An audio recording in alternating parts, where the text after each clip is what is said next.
Hey there, thanks for tuning into Duck Bricks. I'm Chris, and we've had a ton of Ninjago minifigs throughout the years, but for this video, we are going to be taking a look at every single one of the brand new Ninjago Summer 2024 minifigures, including the ninja in brand new tournament suits, the return of Ultra Agents characters Tox and Mr. Pale, as well as a whole new suite of villains, side characters, and more.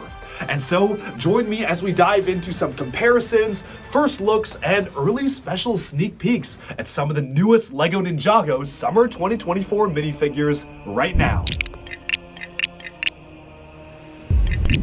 The summer wave of LEGO Ninjago Dragons Rising Season 2 is coming out with a bang, with 22 brand new and unique minifigures being included throughout the wave, all sorts of different prints, tournament-style suits for the ninja, a special mech suit for Cole, new looks for the villains, and so much more.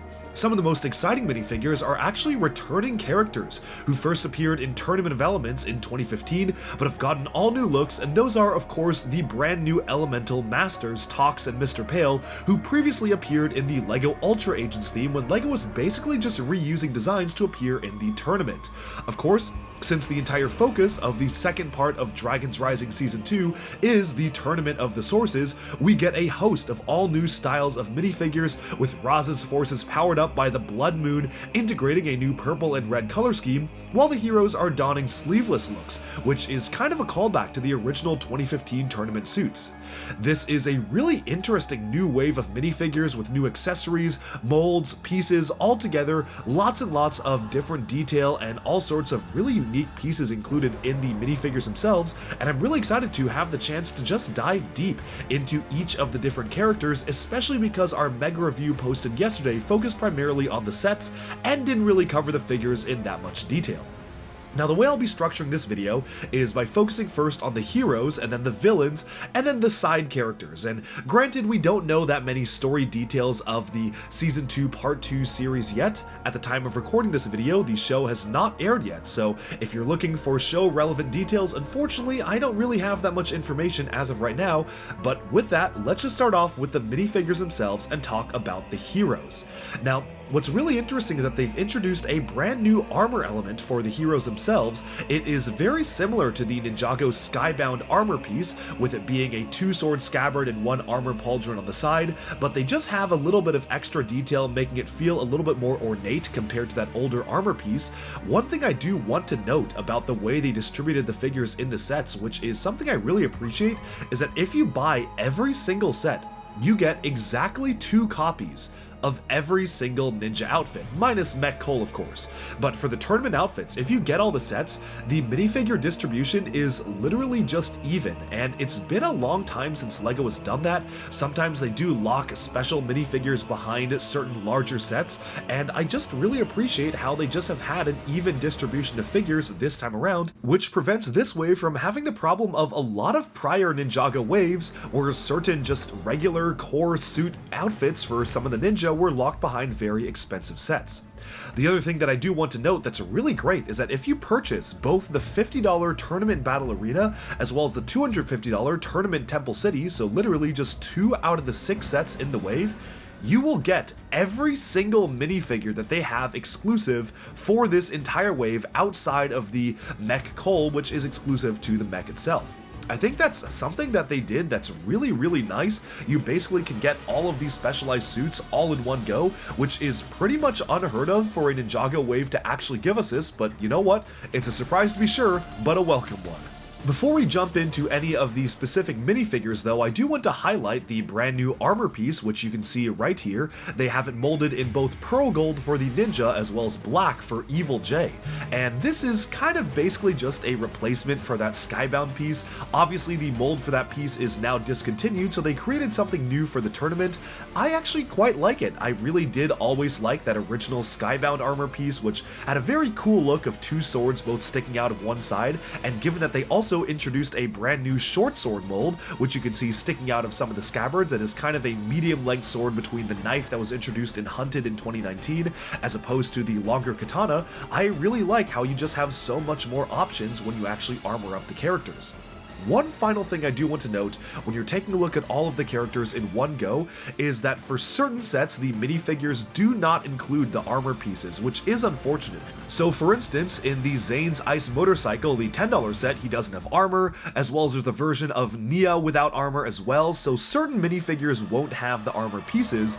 But one thing I do think that was actually quite intentional that they did is that certain sets, when you buy the entire wave, certain sets include an extra copy of the armor piece. Somewhat inexplicably, they just kind of throw it in as an extra, but after you buy the whole wave, there are exactly 3 extra armor pieces, and there are exactly 3 ninja who are missing the armor pieces distributed throughout the other sets.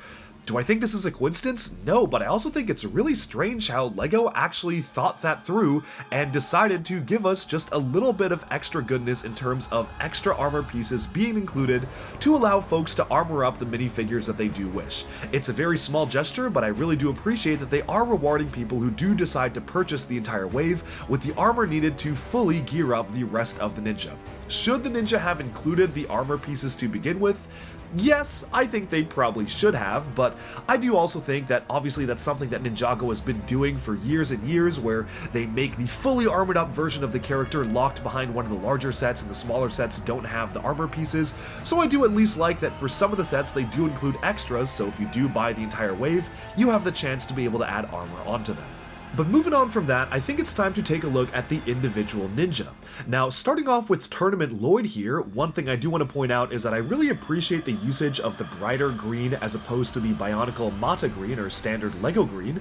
On the backs of the torsos of all the figures, you have the corresponding Source Dragon on the back, so that one is the Life Source Dragon symbol, which is always good to incorporate into the ninja themselves. And I also really like almost the scale mail armor pattern on the front and back of pretty much all the ninja here. It just is a really nice touch when it comes to differentiating them, but also making them feel like they're part of the same team.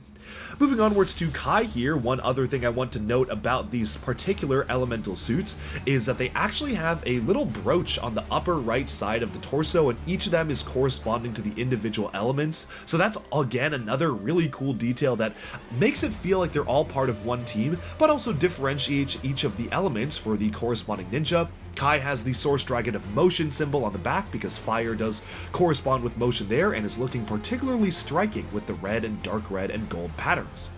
Moving on to his sister Nia here, one thing I do like, again, with all of these figures, minus Zane and Cole, is that they did incorporate the dual molded hair and headband pieces first seen in the island. Those hair and headband pieces were pretty criminally underutilized. They really only appeared in the show for a couple of sequences, and we barely even got to see Nia's. I think it was in one scene in Seabound.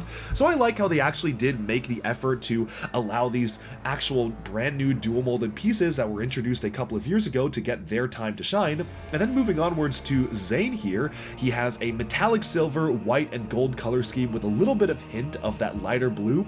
Again, basically the suits are pretty much identical across all of the ninja. You have the same suits being used, but there's just a little bit of difference being integrated into the suits themselves to really highlight the Source Dragon symbols being differentiated on the back, as well as the nice little elemental detail on the top.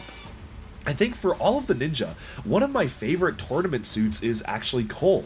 Cole has gotten a lot of improvements to his color scheme over the years, and in particular, I really like it when they infuse his color scheme with orange as the secondary color. I think the inclusion of the orange bandana really does bring out a lot of life to the character itself. Previously, when they were doing variations of Cole in the past, they were typically focusing on the blacks and browns and dark browns, and while I think there was a time and a place for that, I do like the inclusion of orange, which they really first integrated into his Day of the Departed suit because of course he had his lava arms pulsating with orange on those transparent arms back in 2016.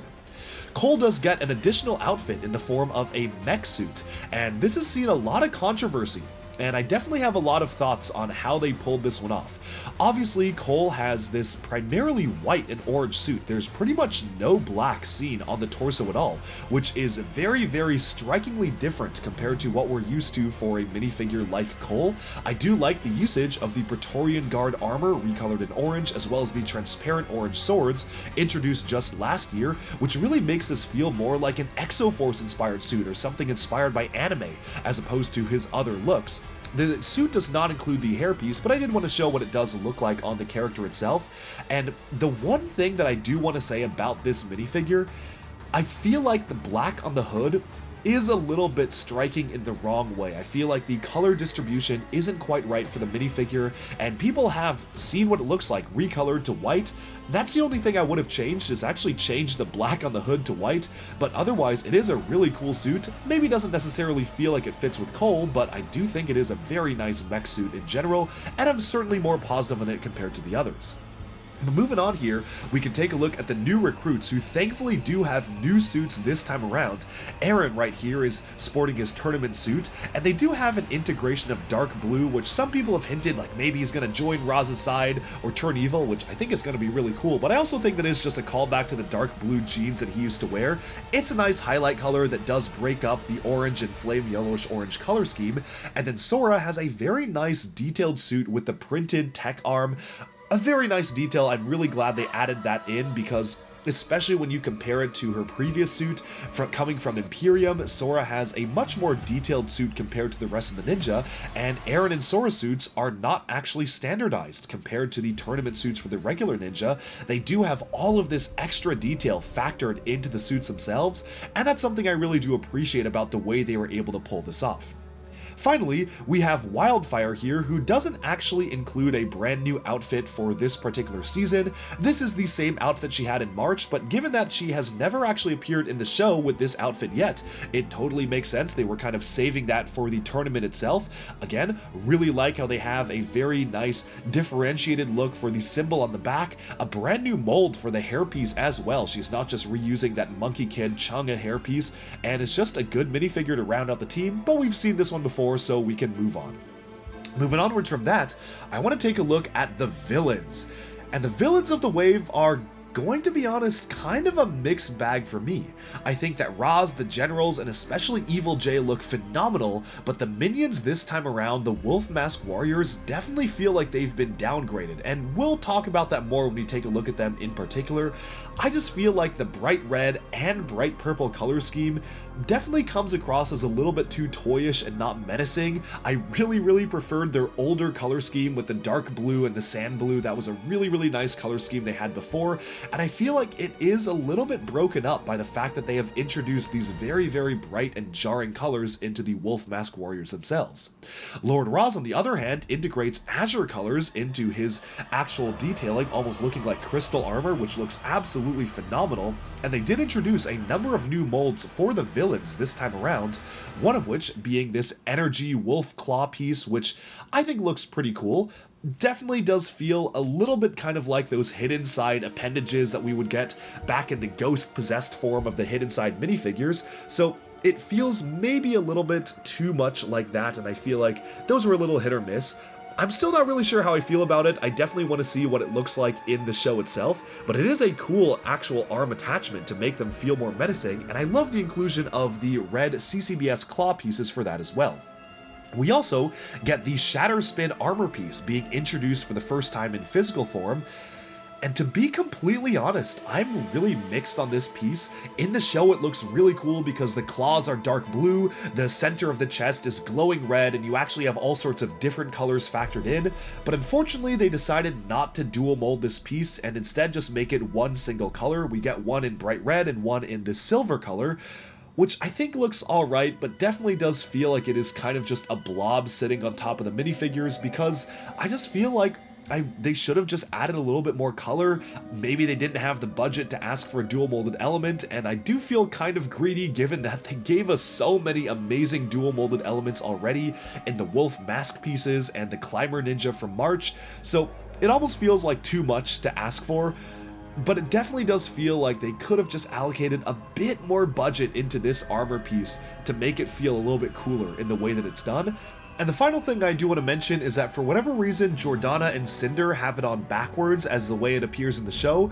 Not really sure why they decided to do that other than to prevent it from covering up some of the torso details, and we'll talk about that more when we take a look at the figures individually, but all in all, it just makes the Shatter Spin armor feel a little bit strange to me. For the overall villain wave, I definitely feel like the first half of the year was a bit stronger in terms of the color scheme. Again, it's hard to beat that dark blue and azure, and I'm at least really glad that Raz looks awesome here, and Evil J just retains that original color scheme because it fits him so much better. Starting off with Lord Roz though, you get 2 copies of Roz if you purchase every single one of the sets. I love that they included the arm printing here with the red stripes and this kind of metallic silvery blue color scheme used for his gauntlets, which just looks so cool. And the crystallized armor piece actually works really well for a menacing armor piece for Roz himself. This may be one of his coolest looks yet. I think Roz really does have the drip here. He definitely is one of the coolest looking villains, and this wave just makes him look even cooler and more menacing. Moving onwards to Cinder, this one's a little hit or miss. I really wish they were able to recolor the specialized dual molded energy Nia kind of smoke trail piece that they eventually used for, I think, Hidden Side, and we also got one for Mysterio and Marvel, but because they didn't have the budget to recolor it, they just gave him the transparent black and clear ghost tail piece, which I think doesn't quite fit the character that well. The torso is really nice, and I do like the integration of the smoke element being used for the metallic silver pieces there, but otherwise, combined with the Shatterspin armor being one color, I'm just not the biggest fan of Cinder's minifigure. Jordana, on the other hand, is looking really cool, and I just love how the dark red works really well with her hair actually. It just actually made the color scheme just feel a lot more menacing and complete for the character itself. Getting gunmetal gray colorations for the torso and legs really does make this figure feel a lot more interesting to me, and while I'm not the biggest fan of that Shatterspin armor piece, I definitely feel like this is a step up compared to her original March variation, so this one is actually an improvement. But obviously the highlight of the villains has gotta be Evil J. And I feel like whenever LEGO does an evil version of the minifigures, they absolutely hit it out of the park. The Ice Emperor, Evil Green Ninja, you name it, every time they do something like that, they just absolutely kill it on the design. And I really appreciate how Evil J feels like he kind of is part of Roz's team, he kind of is part of the ninja team with the way they recolored the black ninja armor piece, and the way they've masked his identity with the specialized kind of Dragon's Rising mask piece actually works out really well. I'm curious to see if that actually is how it's going to work in the show, or if the ninja will realize it's Jay immediately, but with the accessories and armor removed, this is what he looks like. He's got the evil wolf clan symbol on the back, and I love the integration of cool yellow being used as the lightning coloration for his color scheme. Overall, a really well done minifigure. I cannot wait to see what he looks like in the show. I may or may not have received a couple of clips, but we'll have to wait and see for those to get out, but this is just a really cool looking minifigure, and definitely the highlight of all of the figures seen right here. And then finally we get to the Wolf Mask Warriors, and yeah, I'm gonna be honest, these ones are not really doing it for me because I just feel like the color scheme is pretty jarring. The heads underneath just being the regular dark blue ones are very out of place. They just do not fit with the color scheme whatsoever. Thankfully, they're covered up by the mask for the most part, so that doesn't really matter that much, but I just wish they printed that on a purple head or even a gunmetal gray head instead. But taking a look at the color scheme here for the purple and the red, just feels like the color scheme could have been slightly improved, especially because they looked so cool when we first got them earlier this year. We do get another version and variation of the Wolf Mask Warriors. This one is called a General, and he is wearing the red Shatterspin armor. I don't know if this is going to appear in the show or if this is just something they made up for one of the sets, but I think this actually looks kind of a little bit better than the other more powered up versions because the armor piece just makes it feel a little bit more complete. Although I feel like it should have used, I don't know, a gunmetal gray armor piece or just something a little different. Moving on though from the villains, I think it's time that we shift our focus over to the side characters. And for the side characters this time around, we actually get a pretty nice distribution of all sorts of different characters. The highlights, of course, being the returning Elemental Masters from 2015's Tournament of Elements and also 2015's Ultra Agents, but also a host of random civilian side characters and important named characters who appear in the Tournament Temple City. I am very curious what role these characters are going to play in the show itself, one of the most interesting being that Golden Temple Guard there, but we'll take all of them one by one and just talk through what I think about all the detailings of how they were able to reintroduce these figures into the Ninjago and LEGO portfolio. The minifigures covered in this section include, of course, Paleman and Tox, as well as Blecht, Roby, a blacksmith, and the Tournament Temple Guard. all of which we don't really have that many story details on. There's also a statue included which isn't even technically listed as a minifigure, but we'll take a quick look at regardless, plus a small statuette of Korkai, which is really cool that they continue to give us these. I'm going to start off with the ones that are most interesting to me personally though, and those are of course the returning Elemental Masters. Tox gets a completely new look, and I actually really appreciate how they were able to completely change the hairstyle itself, utilizing a lime green mohawk, which was first introduced in white for Storm from X-Men 97, and later recolored in green earlier this year for one of the LEGO Friends characters, so they didn't even need to recolor it for Ninjago. However, the face and torso are all new, and I really like how they basically took inspiration from the original Ultra Agents minifigure, which you can see on the left there, but really tried to bring it into that Ninjago look and feel, giving her some Ninjargon symbols on the back for poison, and a bit of an elemental symbol of her own. Also, they took the spiked collar that Tox wore back in the original outfit and basically extended it all along the jacket itself, making it feel like just a different look, but it's definitely something the minifigure would wear herself. I feel like it is a very cool natural evolution of the character, and am just really overjoyed that they actually managed to bring back her, as well as Mr. Pale, who actually went by Invisible in the Ultra Agents line. That's Invisible spelled with an A, but they made it a little bit less corny, and I do actually like Mr. Pale, or the Pale Man. I feel like that works a lot better for the character, and really the changes here are pretty minor. They've included an elemental symbol for the Master of Light on the back of the jacket there. Of course, he does have the dollar bill striped shirt still on the inside of the suit, which I guess is just something related to his character, and the sunglasses are just a little bit larger. Honestly, I gotta say, I kind of prefer the older headpiece used on the original figure. I think those metallic gold sunglasses feel a little bit more menacing and feel like he's a bit more of a credible threat as opposed to these ones which just look a little bit goofy, but I definitely do appreciate the back printing on the torso a lot more. Having that elemental symbol is really nice to get on the minifigure itself, and overall, it again just feels like that natural evolution. I love how you almost have like kind of the vanished or invisible outline on the belt of the minifigure head, hinting at his invisible powers, which is really cool.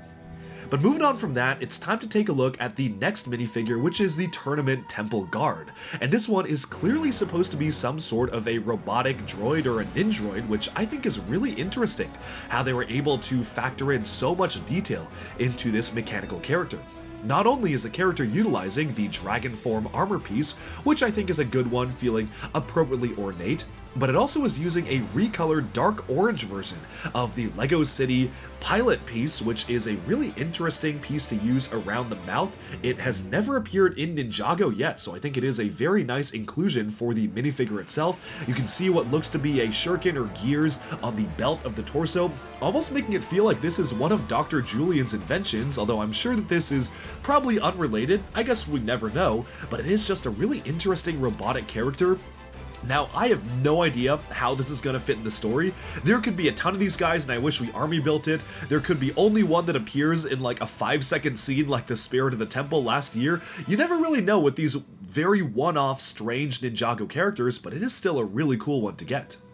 But moving on from that, we have a named character, Blecht, here. And Blecht, since he is named and has a pretty interesting new printed torso and headpiece, is probably going to be a pretty important character, introducing the ninja to the tournament. If I had to guess, it is a really nice design for the figure. I love how they were able to have this almost traditional Asian-inspired garb, but you do have the temple and tournament symbol on the back. He has a monocle being used there on one of the eyes and just has a very unique expression for a Ninjago character.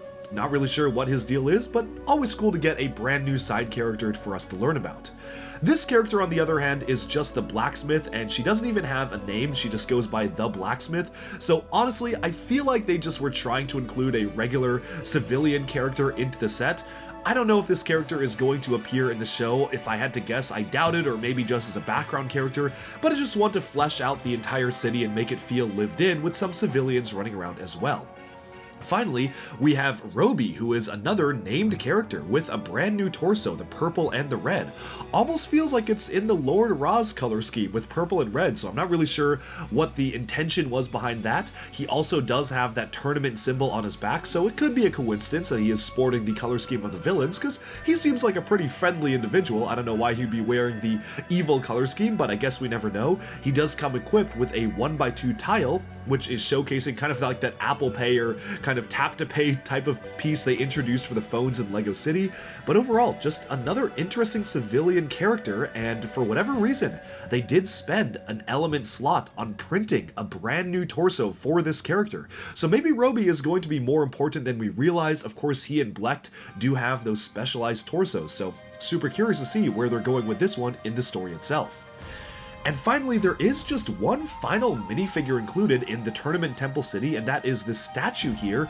It isn't using any new pieces. The torso is just from the Lord of the Rings Rivendell set, which I'm very glad is not license locked, which means that you can actually use this for all sorts of different characters.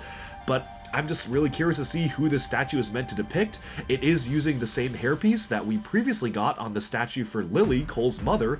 Is that supposed to be her? I don't really know. It's just also just a light gray hairpiece that they maybe had in production, but it's just an interesting one to get in the set as well. Finally, there are a couple of interesting accessories that are included in the set, like this maybe trophy-like piece for the tournament, which is using that specialized new piece on the front for the printed special tournament detailing, which is very nice to see.